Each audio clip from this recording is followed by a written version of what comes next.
Ma prochaine question est en lien avec le développement des règles de jeu. Dans une entreprise, souvent, on va parler de culture, on va parler de valeurs. Est-ce que vous avez des règles de jeu et est-ce que les employés les connaissent dans votre business? On a des valeurs qui ont été établies, qui sont communiquées, puis qui sont connues. Par contre, moi, dans ma gestion, il y a les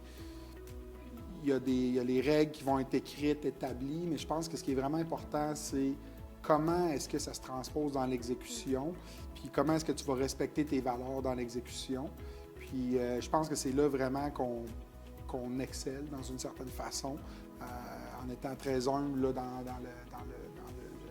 le choix de mes mots. Mais j'ai des exemples pour vous. Pour nous, une des choses qui est hyper importante, c'est la santé. Promouvoir la santé, s'occuper de nos clients, s'assurer qu'ils font un cheminement vers la santé.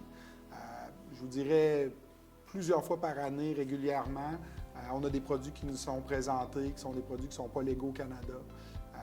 Jamais, vous pouvez faire des recherches, jamais on a sauté sur l'occasion de, par exemple, vendre un produit qui ne serait pas approuvé par Santé Canada, qui serait illégal, bien que souvent, c'est des produits qui ont un marché quand même intéressant. Puis on passe à côté de cette clientèle-là, malheureusement. Mais pour nous, c'est important vraiment de vraiment cadrer la valeur de la santé. Une des autres valeurs qu'on a, c'est l'honnêteté et l'intégrité.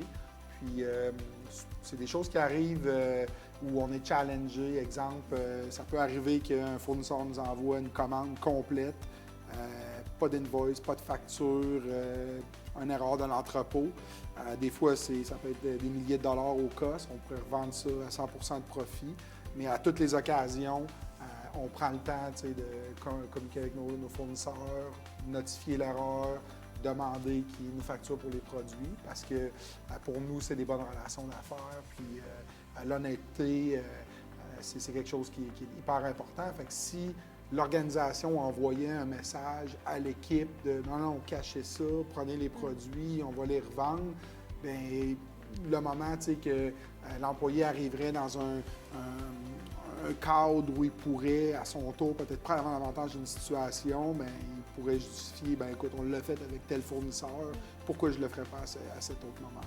Fait que, à ces deux exemples, donc, ce que je veux expliquer, c'est que les valeurs, c'est beau, c'est quelque chose qui est important d'écrire, de transmettre, mais ce qui est encore plus important, c'est de les respecter dans l'exécution. Puis c'est ça qui va vraiment bâtir une culture forte pour une entreprise.